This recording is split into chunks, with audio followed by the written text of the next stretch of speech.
Need motivation? Watch a top 10 with Believe Nation. Top 10, I got a top 10. Got my motivation high for my top 10. Gotta learn from the wise women and men. All my life, like 9 to 9. For my top 10, top 10, 9 to 9. This one's for my top 10. Hey, it's Evan Carmichael, and I make these videos because chances are you are the most ambitious person in your circle, but you know you're capable of more, and you get that push by surrounding yourself with the best. So today, let's learn from one of the best, Russell Brand, and my take on his top 10 rules of success. Enjoy. Okay, let's kick it off with rule number 1. Have discipline. You're going to need discipline, self-discipline. You need to become a disciple. You need to have a vision, something to believe in and aim for.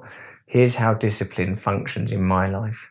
I meditate first thing in the morning. I pray first thing in the morning. I attend Brazilian Jiu-Jitsu. I attend support groups for my various and much discussed mental illnesses. And what that does is, it's quite good. The thing is with discipline, people miss the point. I don't want to meditate. I don't like meditating. I can't meditate. Good, because you are going to become a person that does. And if you already liked it, you wouldn't need it. Oh, I don't want to do Brazilian Jiu-Jitsu. I feel inferior to the people that do it longer than me and are better at it than me, or more athletic or stronger or whatever it is. Good, because you are going to become a person that doesn't feel those things. And the only way to do that is through discipline, which is a kind of faith, I suppose. Discipline is faith in action. You believe that you are going to become a better person if you attend these support groups, work a 12-step program, go to Brazilian Jiu-Jitsu, meditate twice a day, make sure you are present with your children or your partner or every person that you interact with. Discipline, this is a discipline. If I don't eat this food, discipline, don't be hard on yourself. You can't do it alone. I have so much support. That's why I go to support groups. So people go, yeah, it is hard, isn't it? It's so hard. I parent myself. I parent myself in real time at the old jiu-jitsu. Bloody hell, look at these guys. They're so much more muscly than me and tougher. I'm going to be killed. You are going to be killed. But little Russell, I say to him, I just do this in my head. I'm not mental. I don't out loud go, hello, little Russell. I'm in a jiu-jitsu dojo. I go, it's okay, Russell. We are here to learn. You're not here to impress anybody. You're not here to become a Brazilian Jiu-Jitsu world champion. You're simply here to learn. You're not competing against them. You're competing against the person you used to be as you continue to grow into the man you were intended to be. So just attend this. It's okay. I'll look after you. I treat the little nervous Russell from childhood like he's just a little guy, you'll be all right, mate. I'll take care of you. It's going to be okay. I can handle all this stuff. Because I can through diplomacy and quietness and charm and acceptance. I've got all sorts of tools and techniques that the little guy that still feels nervous, he just didn't have access to them. Discipline is the route to change. This is how you will alter yourself. Rule number 2, don't chase pleasure. Are you suffering from chasing pleasure? Yeah, I used to suffer from that. Pleasure, for me, was my way of connecting with an external world that wasn't painful, distracting myself from an internal world that was painful. And you're supposed to have pleasure, aren't you? You're supposed to be having sex and eating chocolate and taking drugs and buying glorious sparkling trinkets and magnificent bronze crucifixes like a cardinal from a bygone age. But actually, pleasure, it is a good evolutionary tool to ensure that people have sex and eat food. But for an awakened person, pleasure is very limited in what it can do. If you stay present and aware, you might enjoy eating a strawberry or a lovely bit of cold Cadbury's chocolate out of the fridge. But on another, I've not ate chocolate for so long, you'll recognise that it's transient.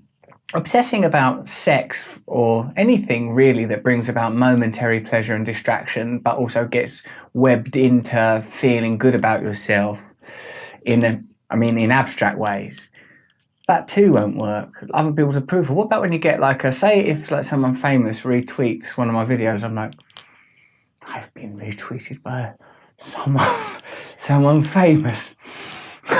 Glory be. But on a deeper level, I recognise that I'm someone famous, and that's I'm normal, essentially, and so they will be too, and that all people are the same. And that sort of idea that all of us are as a result of a sperm that won a little sperm race against millions of others. Well, in a sense, the variation that happens after that is kind of minor, even if you're trapped in some dreadful life of indentured slavery, or you're an opulent, pleasure-covered sultan.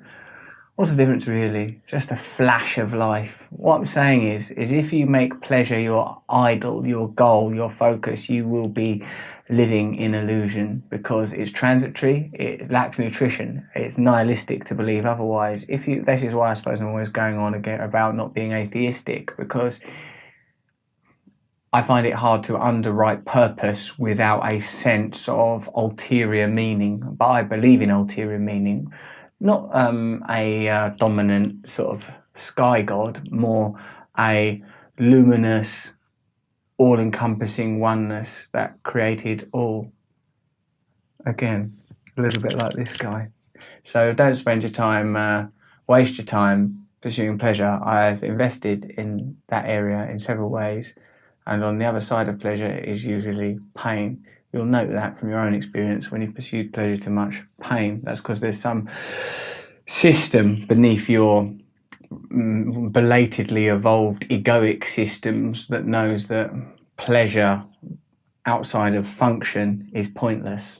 By which I mean, if it wasn't nice to eat sandwiches, no one would ever eat, we'd all die. But if you spend all your time eating sandwiches, it's a bit mental and you feel sick and you don't feel valuable. And if you're happy eating sandwiches all day, and just eat sandwiches all day. Why are you even watching this video? Go and have a sandwich. But deep down, there's something else. There's something more than pleasure. Rule number 3, get rid of self-pity.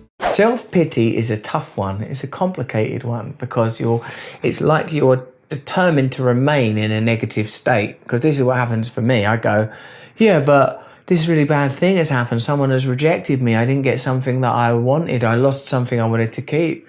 Well, the self-pity ain't going to help that.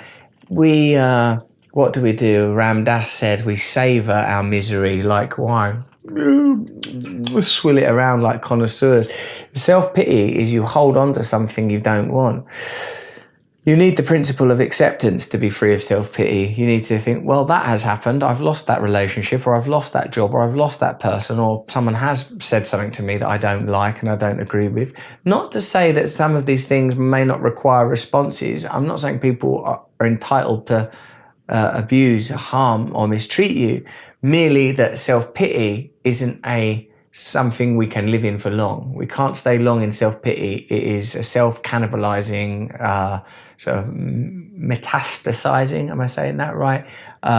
Condition. Self-pity eats you away. Self-pity is a negative erosion. All of these things, like self-compassion, lovely. Self-pity, not good. Self-forgiveness, wonderful. Self-pity, not good. An awareness that because with the self-pity, you're incubating the illusion that you are real, and you are not real. You are not real. I know it's real that you're looking at me. I know it's real that I'm looking at you. What is not real is all the various baggage that between us we bring to this exchange. What does he know? He's the bloke off forgetting Sarah Marshall. I hope they like this video. Between us we create various illusions from our emotions, from our misguided impulses designed to keep us alive as animals. Self-pity is when it's gone too far. Self-pity and despair lead to self-destruction. There ain't nothing positive. It's okay to feel sad. I've lost someone has died. This is sad. It's okay to grieve when we are bereaved of a person, of a relationship, of a time or a place or a feeling or a need. Grief is healing, but self-pity is a sort of identification. Grief is a process. Self-pity is a destination. And self-pity is not a place that we can afford to long abide. Rule number 4, accept yourself. Are you suffering from a lack of self-confidence right now? You sat at home or out and about watching your phone, headphones on, or just those little earbuds if you've got them, thinking, yeah, I don't have any self-confidence. People always think that I'm confident because I'm a professional show-off, but I'm actually quite shy in what you might call normal social situations because I'm a professional performer and I've been performing since I was 15 and doing stand-up comedy since in my early 20s, and so it's more than half my life constantly showing off. I've developed a series of personae that are quite good, but I would say confidence is the sense that you have enough, are enough on your own and don't require things that you won't be able to get externally, i.e., like say you think, well, I know I do need the support of other people, but I'm happy that I'll get them. I know I do need a job, I'm happy I'll get a job or whatever. You don't feel like that you're constantly at a loss in a position of dis-ease.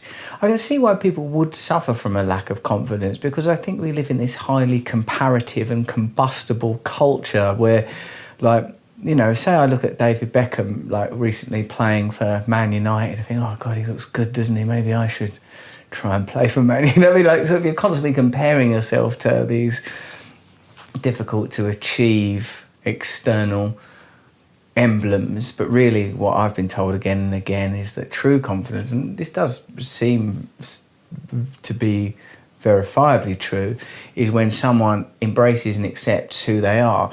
You know, like I know people who seem confident who have the things that I consider being my own faults or flaws. Like say you're worried about your own weight, well, there are people that are bigger than what is advertised as the standard size that seem to be really, really confident, don't they?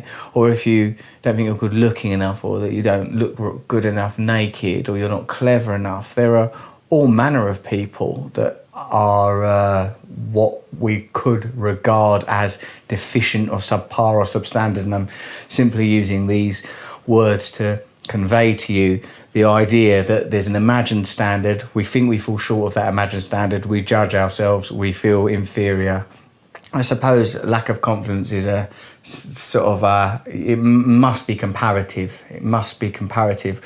When I think, say, of an obvious example of where I might experience lack of confidence, it's that old nightmare of having to socialise with a group of, say, 12 people that I don't know well around a dinner table. I don't know how that has even caught on as an idea of something to do with time. I can't stand it. Mind you, I don't, drink or take drugs or nothing.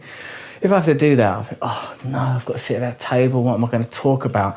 So what I reckon goes on in my mind is, one, I hold myself up to a too high a standard of like, oh, you've got to be some dazzling Peter Ustinov, Peter Cook, one of the Peters, style wit that's setting the table on a roar with some wonderful anecdote, and I sort of know that won't happen and then feel inferior. Or I want to be in control of the situation. You can't really be in control of many situations. That's what I'm beginning to learn, that there is little control to be had. You could master a discipline. You could become very good at jiu-jitsu, say, and then you would feel confident in that area. Always going to be someone better than you, unless you're extremely bloody good at it. I say that the answers to the feeling of a lack of self-confidence: 1, don't compare yourself to other people. 2, find what it is you enjoy doing, devote and dedicate yourself to it. 3, look at what it is you feel is not good enough about you. Is there anything that can be done to improve it?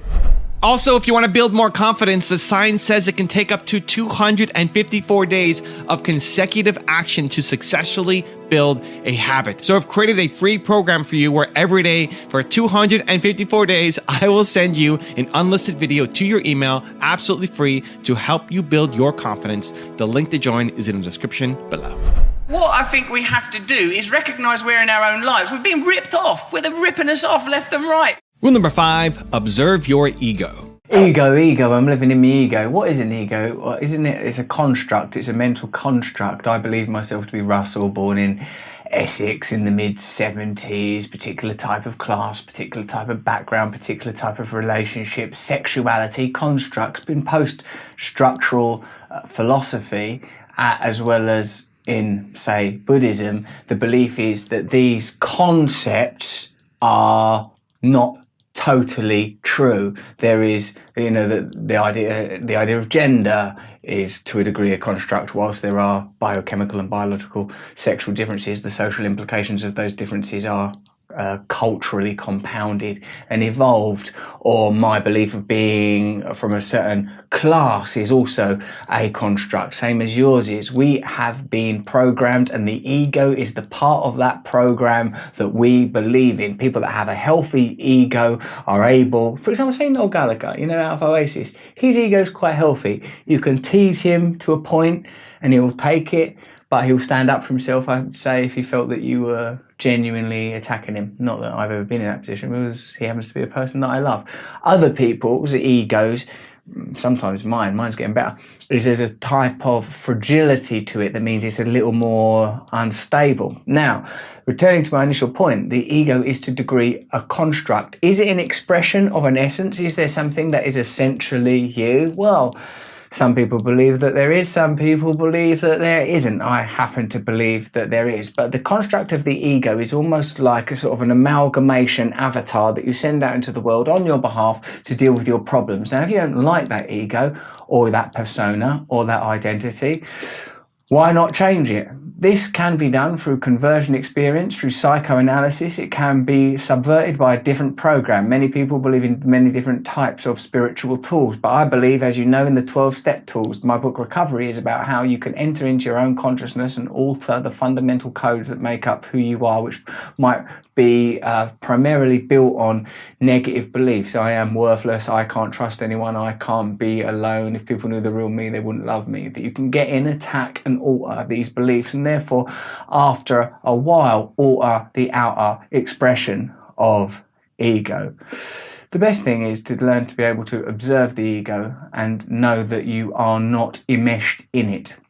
So yes, the ego is real in the same way that, anything is real on this plane, as in we don't know the totality of reality. So everything that we receive empirically, i.e. through the senses, whilst it seems and feels real to us, we don't fully know how to contextualize it because we do not know the full scope of reality, and the ego is but one component of our psychic realm. So form different connections with your unconscious mind through meditation. Rule number 6, let go of others' opinions of you. How do you deal with other people's opinions of you?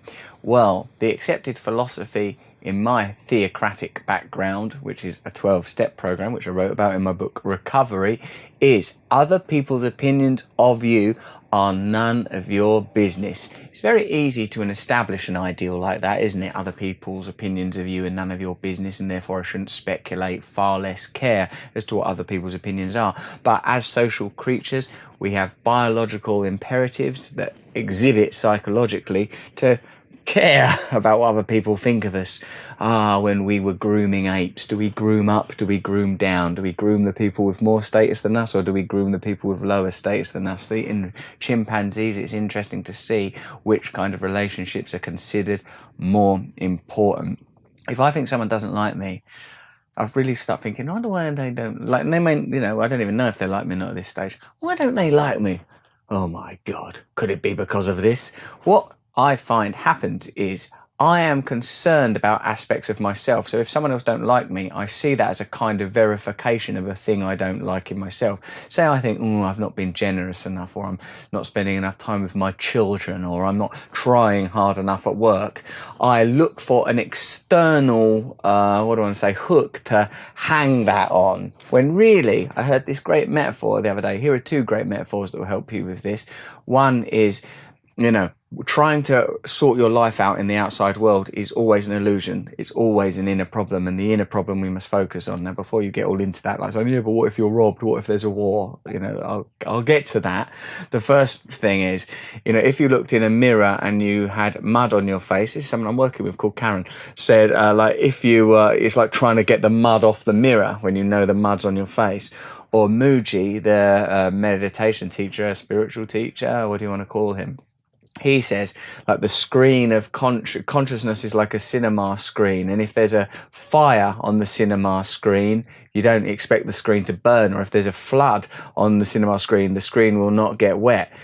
Consciousness is a screen upon which phenomena are projected or received. We must stay with consciousness. Someone like Eckhart Tolle would say, even if we are imprisoned for the rest of our lives, we are not imprisoned for the rest of our lives in this moment. In this moment, you are in a room. You can look out of the window. And, you know, I guess that would apply to all sorts of extreme conditions. So the way to handle other people's opinions on you is to let go of trying to control them. Otherwise, you will morph yourself into some horrible hybrid of what you think other people think you should be, and you will lose your connection to the truth of who you are. Let go of other people's opinions on you and do what you know to be right. Don't do what you know to be wrong. Rule number 7, stay present. Dealing with difficult people. I've been a difficult people before that people had to deal with. I try not to be that anymore. I try to think my primary purpose when I'm in a working environment is to do my work. My primary purpose when I'm in relationship with another person is to be of service to that person. I forget it all the time. When dealing with other difficult people, it can happen a lot, can't it? It could be someone you intimately love, or it could be someone who's picked you up in an Uber, which happened to me actually quite recently. I had to deal with a difficult person.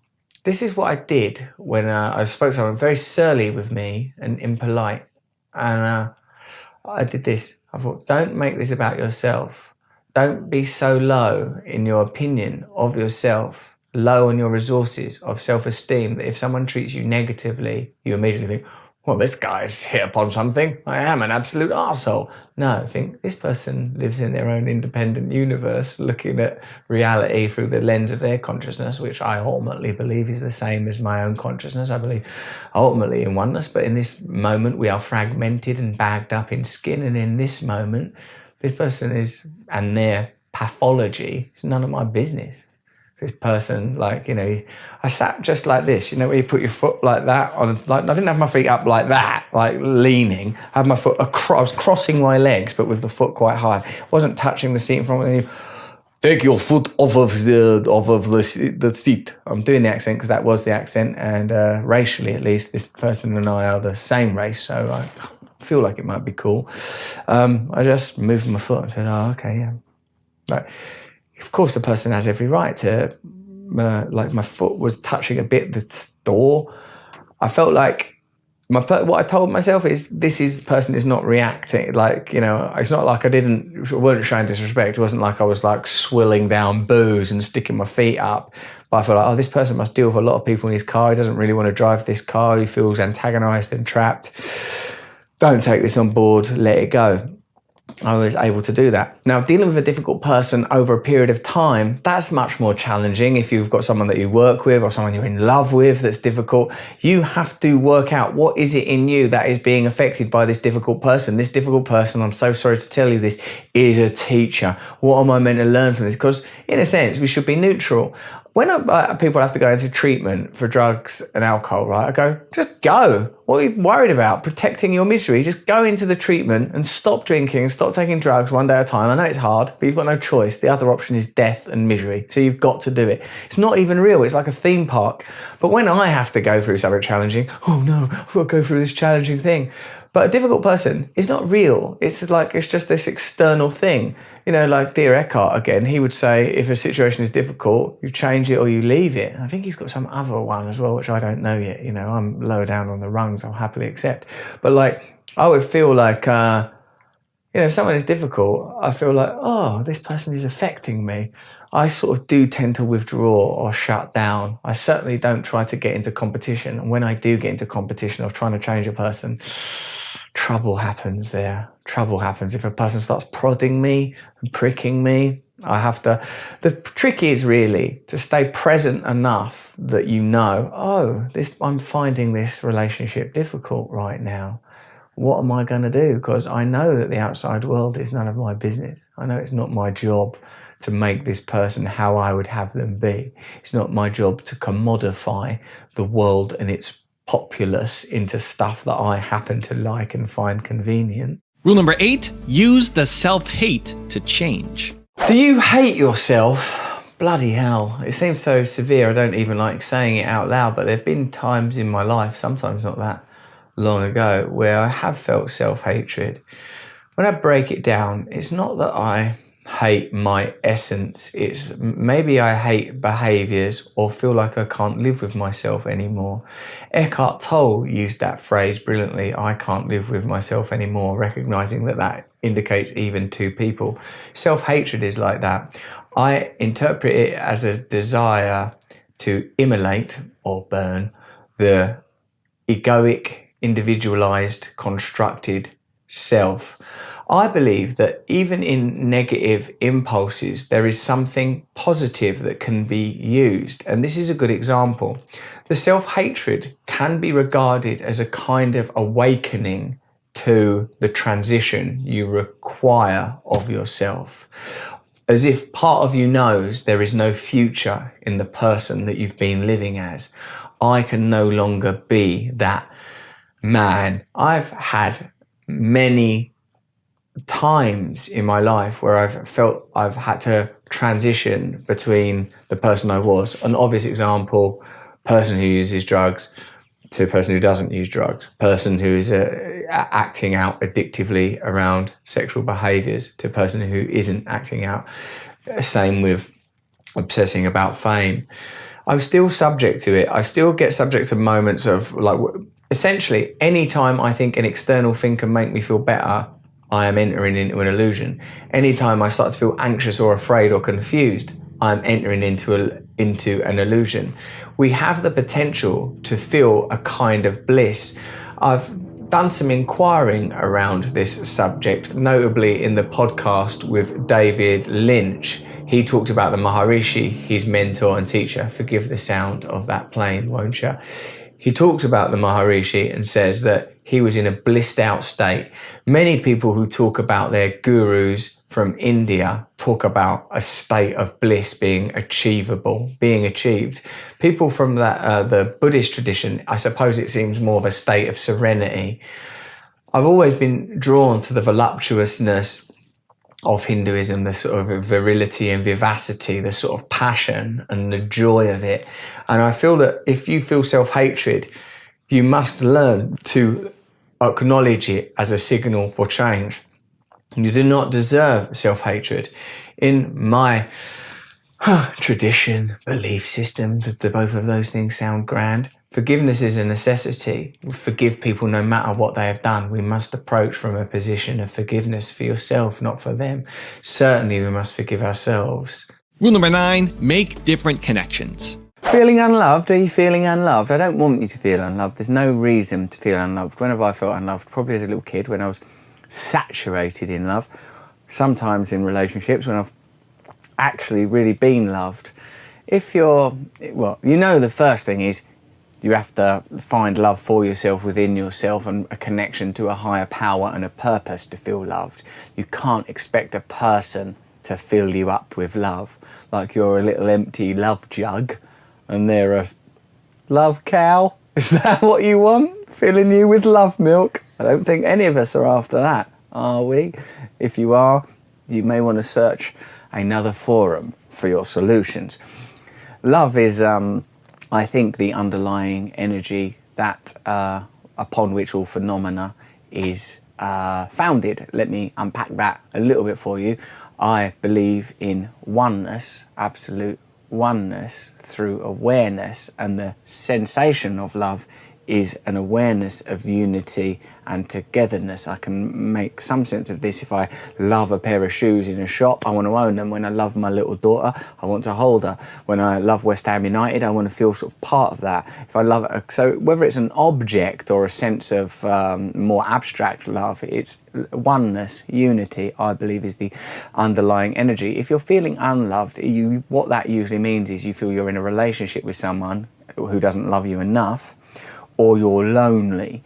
If you're in a relationship with someone who doesn't love you enough, then you need to examine the nature of that relationship, possibly have a look at the video on toxic relationships, or many of the other times I've talked about toxicity in relationships. If you're lonely, then you have to start to make different connections. And rule number 10, the last one before a very special bonus clip, is conquer fear. Living with fear and anxiety. Do you live with fear and anxiety? I do. It's in my stomach there, and it surges up like that feeling of unsettledness. I think, when's this actually going to go? I've spent my entire life pursuing some kind of spiritual peace. I'm continually meditating. I don't drink or take drugs. All of the behaviors in my life that I thought were problematic for me and others, I work diligently to change. What is this feeling within me? Well, I've had to turn to the spiritual masters. That's how desperate I was. And the spiritual masters will tell you that it's an inability to identify entirely with the awareness. You are not your sensations. You are not your thoughts. You are the awareness. It's very hard to transition to that, isn't it? It's very hard to let go of that fear. Have you noticed a sort of a kind of phenomenon of migrating fear, like as in the fear migrates? You know, you're really scared, oh God, this thing's going to happen, I'm really worried about it, and then that doesn't happen. Oh yeah, but what about this thing might happen? Or if I get this job, everything will be okay, and then you get the job, oh no, but I'm still worried about that. You know, like the fear itself migrates and looks for new territories within you, or not territories, objects. My point is that it's the same fear. The fear itself drifts around, attaching to different external stimulants. My feeling is, and as I say, this is something that I'm trying to work on myself right now, is that the freedom from that fear might involve the use of these techniques. One, gratitude, being very grateful for what you have, constantly acknowledging that instead of focusing on losing that thing or what you don't have, be grateful for what you have. That may help. Two, looking to identify continually with awareness, with the awareness. This is why we need a meditative and spiritual practice. The challenge I think we have is that we regard spirituality and meditation as some ancillary event that's happening over there, that perhaps we could incorporate it into our life as if it's a luxury rather than a necessity. Now I've got a special bonus clip that I think you're going to enjoy. But before that, it's time for the question of the day. I want to know, what was your single biggest takeaway from this video? And what is your plan of action that you're going to execute this week to make some immediate momentum happen? When you just get motivated and watch a video, you have a 35% chance of following through. That's what the science says. But when you write down what time, what day, what place you're actually going to execute, when you create the plan, you have a 91% chance of following through. And I want that for you. And when you commit to people publicly, you increase your chances even more of actually doing it. So I want to know what your single biggest takeaway from this video was, and your specific plan of action to actually get the result you're after. Let me know. Put it down in the comments below, because I want to celebrate you. The awareness is everything. Who is aware of these thoughts?